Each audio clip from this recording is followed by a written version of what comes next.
በከፍተኛ የትምህርት ተቋማት የሚሰሩ የጥናትና ምርምር ስራዎች ወደ ህብረተሰቡ ተደራሽ ሆነው ውጤት እንዲያስመዘግቡ የስትራቴጂክ ጉዳይ አስፈጻሚዎች ኃላፊነታቸው መወጣት እንዳለባቸው የኢፌዴሪ ትምህርት ሚኒስቴር አስታወቀም። የመንግስት ዩኒቨርሲቲዎች የስትራቴጂክ ጉዳይ ስራ አስፈጻሚዎች የምክክር መድረክ ከትምህርት ሚኒስቴር ጋር በመተባበር በወልቂጤ ዩኒቨርሲቲ ተካሂዷል። በኢፌዴሪ ትምህርት ሚኒስቴር የእቅድና በጀት ዝግጅት ክትትልና ግምገማ ቡድን መሪ ዶክተር ደመላሽ ምስጋና እንደተናገሩት በከፍተኛ የትምህርት ተቋማት የጥናትና የምርምር ስራዎች ወደ ህብረተሰቡ ተደራሽ እንዲሆኑና በማህበረሰብ አገልግሎት የተሻለ ውጤት እንዲያስመዘግቡ እንዲሁም በጀቶች ለታለመላቸው ዓላማ እንዲውሉ ለማድረግ የስትራቴጂክ ጉዳይ አስፈጻሚዎች ኃላፊነታቸውን መወጣት አለባቸው። ዩኒቨርሲቲዎች የትምህርት ጥራትን በማረጋገጥ ኢትዮጵያን ወደ ከፍታ የሚያሻግር ትውልድ ማፍራት ላይ በትኩረት ሊሰሩ እንደሚገባ ዶክተር ደመላሽ ጠቁመዋል። ባለፉት 9 ወራት የነበሩ ውስንነቶችን መቅረፍና ጠንካራ ጎኖችን ማስቀጠል እንደሚገባም አሳስበዋል። ኤፍኤምሲ እንደዘገበው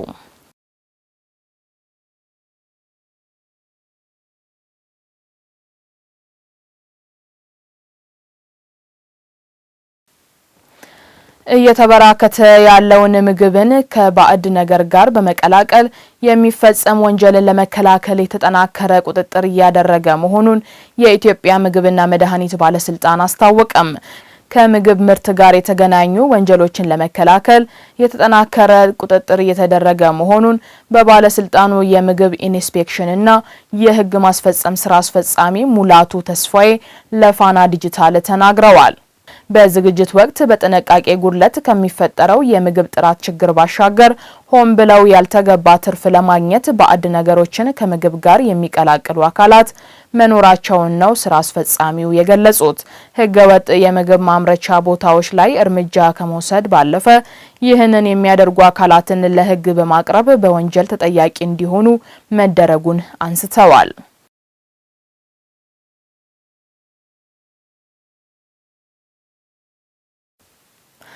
ፍልሰትንና ህገወጥ የሰዎች ዝውውርን ለመከላከል የሚደረገውን ጥረት ተቋማት እንዲደግፉ ጥሪ ቀረበም። ፍልሰትንና ህገወጥ የሰዎች ዝውውር ለመከላከል ባለፉት 9 ወራት በግንዛቤ ፈጠራ የስራ ቡድን በተከናወኑ ተግባራት በተመዘገቡ ውጤቶችና በታዩ የአፈጻጸም ክፍተቶች ላይ ግምገማ ተካሂዷል። በመድረኩ የማህበራዊ ዘርፍ ሚኒስትር ዴኤታ ሁሪያ አሊ ህገወጥ የሰዎች ዝውውርና ፍልሰት ከጊዜ ወደ ጊዜ የተበራከተና በዜጎች ላይም እያደረሰ ያለው ጉዳት እየከፋ መምጣቱን ተናግረዋል። ድርጊቱን የመከላከል ስራ ዘርፍ ዘለልና የባለድርሻ አካላትን የተቀናጀ ጥረትን ይጠይቃል ያሉት ሚኒስትር ዴኤታዋ የተለያዩ ተቋማትን ያቀፈ የግንዛቤ ፈጠራ የስራ ቡድን ተቋቁሞ ወደ ስራ መግባቱንና ባለፉት 9 ወራትም የተለያዩ ተግባራት ሲከናወኑ መቆየቱን ገልጸዋል። ሆኖም ከችግሩ ስፋትና ከሚጠበቀው ውጤት አኳያ በቂ ያለመሆኑንና ተናቦ በመስራት ረገድም ውስንነቶች መኖራቸውን አንስተዋል። የሴቶችና ማህበራዊ ጉዳይ ሚኒስቴር መረጃ ያመላክታል።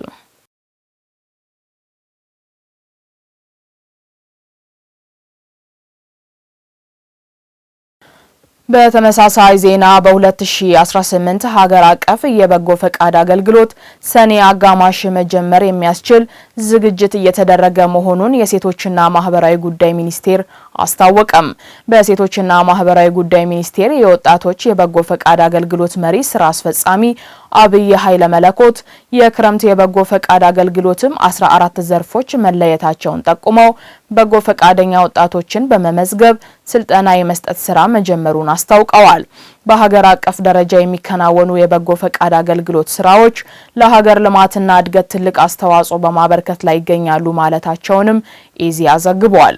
በሀገር አቀፍ ደረጃ በበጎ ፈቃድ አገልግሎት በርካታ ዜጎች በተለያዩ የበጎ ፈቃድ ስራዎች ተጠቃሚ ሲሆኑ ባለፉት 9 ወራት በተከናወነ የበጋ የበጎ ፈቃድ አገልግሎት ከ23.2 ሚሊዮን በላይ ወጣቶች መሳተፋቸውን ተናግረዋል። በዚህም ከ57 ሚሊዮን በላይ ዜጎች ተጠቃሚ መሆናቸውን ጠቁመዋል።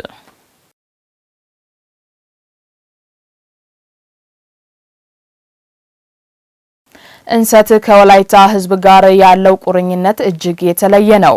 ይህም ሲባል በብሔሩ ዘንድ እንሰት የምግብ ዋስትናን ለማረጋገጥ ካለው ጠቀሜታ ባሻገር የተለያዩ ባህላዊ ምግቦችን ለመስራት እንዲሁም ለእንስሳት መኖነት ጭምር በማዋል ልዩ ፋይዳ አለው። ከእንሰት ውጤቶች አንዱ የሆነው ኩባ ደግሞ ለመኝታና መቀመጫ አገልግሎት የሚውሉ የተለያዩ ባህላዊ ቤት ቁሳቁሶችን ለመስራት በግብአትነት ያገለግላል። ታዲያ በሀገራችን የእንሰት ምርትን ለማሳደግ ከተቋቋሙ ተቋማት አንዱ የሆነው የአረካ ግብርና ምርምር ማዕከል በዘርፉ ምን እየሰራ ነው ሲል ከሰሞኑን ወደ ስፍራው ያቀናው ባልደረባችን አቤኔዘር አበራ በዘገባው ያስመለክታል።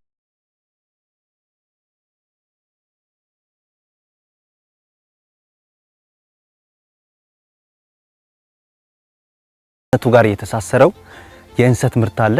ይህንን የእንሰት ምርት የወላይታ ሕዝብ የሚጠቀመው በተለይ ለተለያዩ ለምግብነት እንዲሁም ለእንስሳት መኖ ይጠቀማል። ከዚህም አልፎ የእንሰት ምርት በወላይታ ብሔር በኩል ልዩ ትርጓሜ ያለው ይህም ሲባል በተለይ የወላይታ ሕዝብ የምግብ ዋስትናን ለማረጋገጥ ይጠቀማል። ከእንሰት ምርት በርካታ የወላይታ ባህላዊ ምግቦች ይሰራሉ። እነዚህን ማየት እንችላለን። ይህንን ደግሞ በማምረት በኩል ደግሞ በአረካ ከተማ የሚገኘው የአረካ ግብርና ምርምር ማዕከል አንዱ ነው። እኛው ዛሬ በዚህ በአረካ ግብርና ምርምር ማዕከል በማሳ ላይ ነው የምንገኘው። ይሄ ከጀርባዬ የምትመለከቱት ከጎኔ የምትመለከቱት እነዚህ የእንሰት ምርቶች ናቸው፣ ችግኞች ናቸው።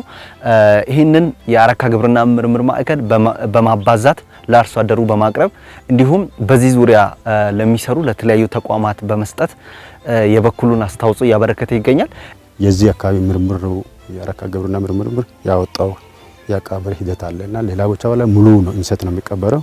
አሁን እኛ ጋር ግን በምርምር ያወጣው ግማሽ ወይንም አንድ ሙሉ ኮርም ለሁለት ይሰነጠቅና ሁለቱን ግማሹን አንድ ቦታ ግማሹን ሌላ ቦታ ነው የሚቀበረውና አሁን ይሄ የቀበረው እሱ ነው። ቅድም የተቀበሩትን ነው ያየነው። አሁን ከነሱ ደግሞ ሻል የሚሉ ያየን ያለነው እንደዚህ የሆኑትን ያየን ያለነውና እዚህ ጋር ምንድነው የሚሰራው? ቅድም ያየነው አሁን ወረድ እየተቀበረ ነው። ተቀብሮ ግን ከአንድ አመት በኋላ ወደዚህ ደረጃ ይደርሳል ማለት ነው ችግኝ። ይሄ አሁን የአንድ አመቱ ችግኝ ነው። ለአባጂ ድርጅቶችም ለአርሶ አደሮችም ይሰራጫል። እዛ ላይ ያየነው ወደዚህ ሲመጣ ግን ይሄኛው አንድ አመት ተኩል አካባቢ የቆየ ነው።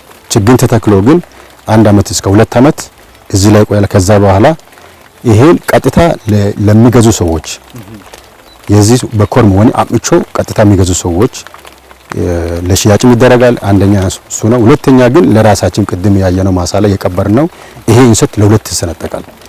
ተሰንጥቆ ቅድም ያልኩት ከኢበት ጋር ከሌሎች ነገሮች ጋር ተቀብሮ የሚቀበርበት እንሰት ሆኖ ነው ያለው። እስቲ በእናንተ ማከል ከእንሰት ችግኝ ጋር ተያይዞ የሚደረጉ የምርምር ስራዎች ምን ይመስላሉ የሚለውን እናነሳለን። አረካ ግብርና ምርምር ማዕከል ከእንሰት ምርምር ጋር በተያያዘ ረዘም ያለ ጊዜ የወሰደና ልምድ ያለው ተቋም ነው። ማዕከሉ ሲቋቋም በዚሁ ለእንሰት ምርምር ተብሎ ተቋቁሞ ለ40ና ከዛ በላይ አመት እንሰት ምርምር ላይ ሲሰራ ነበር። እንግዲህ በዚህ በ40 አመታት መካከል በአራት ዘርፍ በዝርያ ማሻሻያ፣ በሽታ መከላከል፣ የሰብል አያያዝ ስርዓት ላይ፣ የምግብ ስርዓት ላይ በዚህ በአራት ዘርፎች ላይ ሲሰራ ቆይቷል። ከነዚህም ዘርፎች አመርቂ ውጤት የተገኙትን ወይም የተሻለ ውጤት ያሳዩትን ተግባራትን ለአርሶ አደር ስናቃብል ነበር። ከዚህ መካከል አንዱ የተሻሻሉ ዝርያዎችን ለአርሶ አደር ማቅረብ ነበር። አረካ ግብርና ምርምር ማዕከል አካባቢ ላይ ነው የምንገኘው። በአንድ አርሶ አደር መንደር ተገኝተናል። እዚህ አካባቢ ላይ አንድ አርሶ አደር እስቲ ማሳው ላይ ምንድነው የሚሰራው የሚለውን የተከላቸው የእንሰት ችግኞችን እናያለን።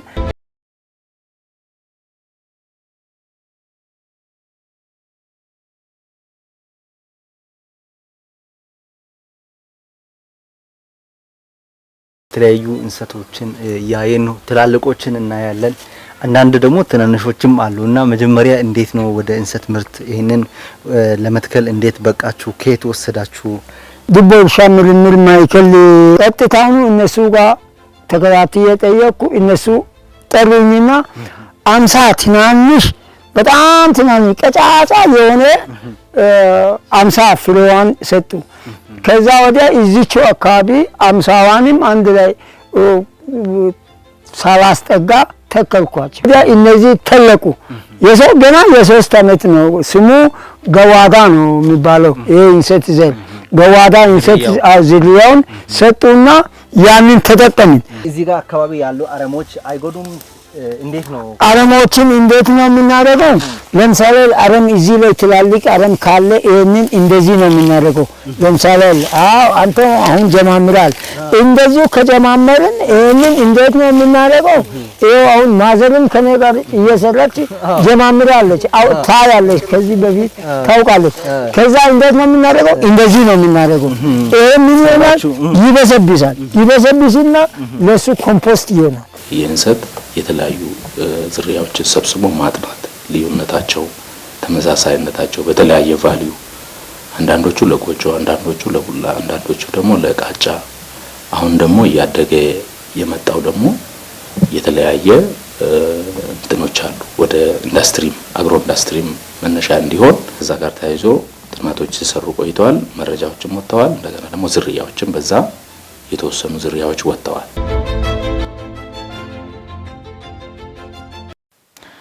በጎፋ ዞን ዋና አስተዳዳሪ ኢንጂነር ዳግማዊ አየለ የተመራ የዞኑ ከፍተኛ አመራሮች ልዑክ በጎፋ እድገትና ልማት ማህበር የገንዘብ ድጋፍ በኡባ ደብረ ፀሐይ ወረዳ ዛባ ከተማ ከ800 ሺህ ብር በላይ ወጪ የተገነባ ያለውን የመዋለ ሕጻናት ትምህርት ቤት ግንባታ ያለበትን ደረጃ ጎበኙም። የትምህርት ቤቱን ቀሪ የግንባታ ስራዎችን በአጭር ጊዜ ውስጥ በማጠናቀቅ አገልግሎት መስጠት እንዲጀምር መረባረብ እንደሚያስፈልግም ተመላክቷል። የዞኑ መንግስት ለትምህርት ቤቱ የተማሪ መቀመጫ፣ የትምህርት ቤት አጥር ግንባታ ስራን ጨምሮ ሌሎች ግብአቶችን ድጋፍ ለማድረግና ለማሟላት ኢንጂነር ዳግማዊ ቃል ገብተዋል። የዞኑ ኮሚኒኬሽን እንደዘገበው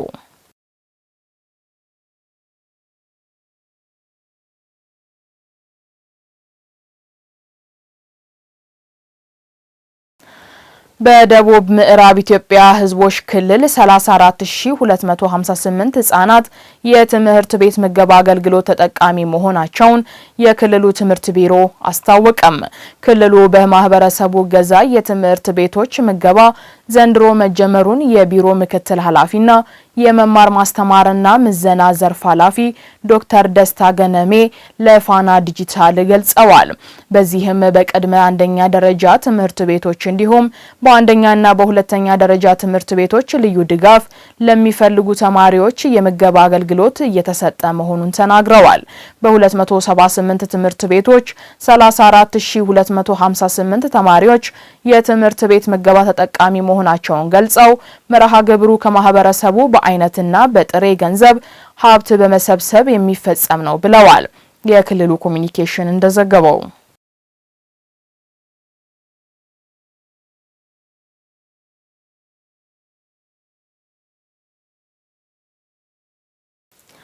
ህብረተሰቡ የስነ ምድር አፈጣጠርን የሚያሳዩ አካባቢዎችን በመንከባከብና በመጠበቅ ለኢኮኖሚ ጠቀሜታ ማዋል እንደሚገባ በአዲስ አበባና ቦትስዋና ዩኒቨርሲቲዎች የስነ ምድር መምህር ፕሮፌሰር አስፋው ወሰን አስራት ገለጹም። በኢትዮጵያ የስምጥ ሸለቆ አፈጣጠርን በአጭር ቦታ የሚያሳዩ የተፈጥሮ አቀማመጦች መኖራቸውን አንስተው ስፍራዎቹ የዓለም ቅርስ መሆን የሚችሉ መሆናቸውን ፕሮፌሰር አስፋው ወሰን ተናግረዋል። ነህሚያ ገነቱ ዝርዝሩን ታቀርበዋለች።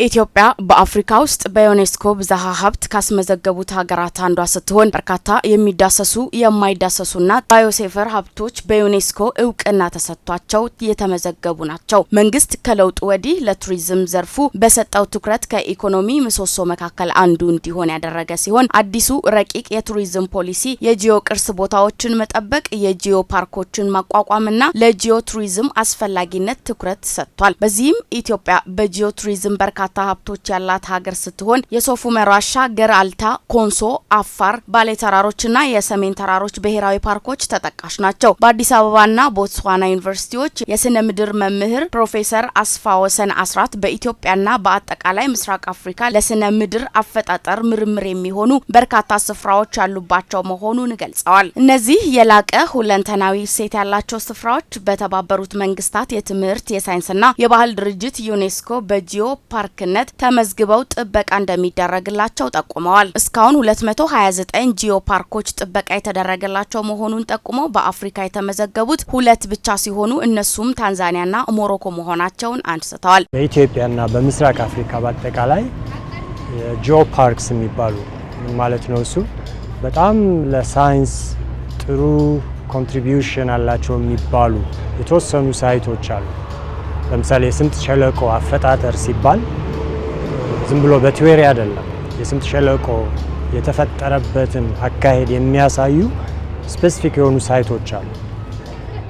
እነዛ ከጊዜ ብዛት ለምሳሌ በሌላ አይነት ኢንዱስትሪ ካጠፋናቸው ወይም ደግሞ በሌላ ነገር ከተሸፈኑ ወይም ደግሞ ካልጠበቅናቸው ተማሪዎች ካላዩዋቸው እየጠፉ ይመጣሉ።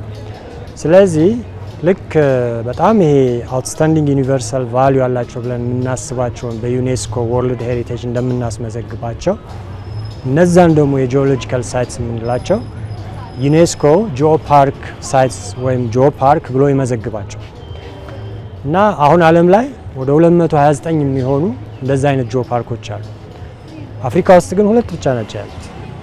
አንደኛው ታንዛኒያ ነው፣ አንደኛው ሞሮኮ ነው። በተለይም በኢትዮጵያ የስምጥ ሸለቆ አፈጣጠርን በአጭር ቦታ የሚያሳዩ የተፈጥሮ አቀማመጦች መኖራቸውን አንስተው ስፍራዎቹ የዓለም ቅርስ መሆን የሚችሉ መሆናቸውን ተናግረዋል። ህብረተሰቡ እነዚህን የስነ ምድር አፈጣጠር የሚያሳዩ አካባቢዎችን በመንከባከብና በመጠበቅ ለኢኮኖሚ ጠቀሜታ መዋል እንደሚገባም ጠቁመዋል። ኢትዮጵያ እንዳለ አገሩ በሙሉ ጂኦ ፓርክ መሆን የሚችል በጣም ብዙ የጂኦሎጂ ሀብት ነው ያለው።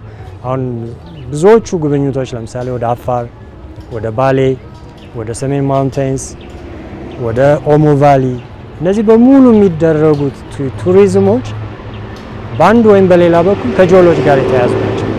ቢካዝ እዛ ያሉት ጂኦሎጂካል ሳይቶች ለዓለም ቅርስነት መሆን የሚችሉ ናቸው። ስምጥ ሸለቆ የተፈጠረበትን አካሄድ በጣም በትንሽ ቦታ ውስጥ ከቡታጅራ ጀምረ እስከ ሱተን ባለው ቦታ ውስጥ ስምጥ ሸለቆ አፈጣጠሩን የሚያሳዩ የተፈጥሮ አቀማመጦች አሉ፣ ድንጋዮች አሉ፣ ይሄ የድንጋይ መዛነፎች አሉ፣ ፎልት የምንላቸው ማለት ነው። እነዛም ቦታዎች መጠበቅ አለብን። እነዛም ቦታዎች መጠበቅ ሲባል መከልከል አይደለም። እዚህ ቦታ ላይ ይሄ የምታዩት ድንጋይ የስምጥ ሸለቆ እንዴት እንደተፈጠረ የሚያሳይ ድንጋይ ነው ብለን ለሰው ማሳየት አለብን። በኢትዮጵያ ተገልጠው የሚታዩ ተራራዎች የሚያመለክቱት በርካታ ታሪክ መኖራቸውን ነው ያሉት ፕሮፌሰሩ። ኢትዮጵያ ለዚህ ዘርፍ እምቅ ጸጋ ያላት ሀገር ስለመሆኗም ጠቁመዋል። ጂኦሎጂ ተማሪዎች ለምሳሌ ስለሆነ ድንጋይ አይነት መማር ሲፈልጉ ብዙዎቹ የአውሮፓ ኖርዘርን አውሮፓ ወደ ስፔን ነው የሚሄዱት። because ስፔን ሪሌቲቭሊ ኤክስፖዝድ ነው። ገንዘቡ ያላቸው አቅሙ ያላቸው ደግሞ ወደ ኢትዮጵያ ወደ አፍሪካ ነው የሚመጡት። ያ ማለት ምን ማለት ነው? ያ ተጋልጦ የምናየው ድንጋይ ተጋልጦ የምናየው ተራራ በሙሉ የሚነግረን ብዙ ታሪክ አለ። ኢትዮጵያ ደግሞ በአብዛኛው በተለይ ስምጥ ሸለቆውን ይዘ ወደ ኖርዝ ስትሄድ ወደ ሳውዝ ስትሄድ ሁሉም ቦታ ማለት ይችላል። በቃ ቴክስት ቡክ ነው ለኛ እንደ ጂኦሎጂ ተማሪዎችና አስተማሪዎች የኢትዮጵያ ጂኦሎጂ ቴክስት ቡክ ነው የምንለው because it is በቃ on the surface ግልጽ ነው። so ፖቴንሻሉ ኤቭሪዌር። በጂኦ ፓርኮችና ጂኦ ቱሪዝም ለዘላቂ ልማትና ፋይዳዎች ላይ ግንዛቤ ለመፍጠር ቀጠናዊ ወርክሾፕ በአዲስ አበባ መካሄዱ ይታወሳል። የስልጠናው ተሳታፊ የተለያዩ ሀገራት ተወካዮች በኦሮሚያና በማዕከላዊ ኢትዮጵያ ክልሎች ውስጥ የሚገኙ የተመረጡ የጂኦሎጂና የአርኪኦሎጂ ቦታዎች ላይ የመስክ ጉብኝት ማድረጋቸውም እንዲሁ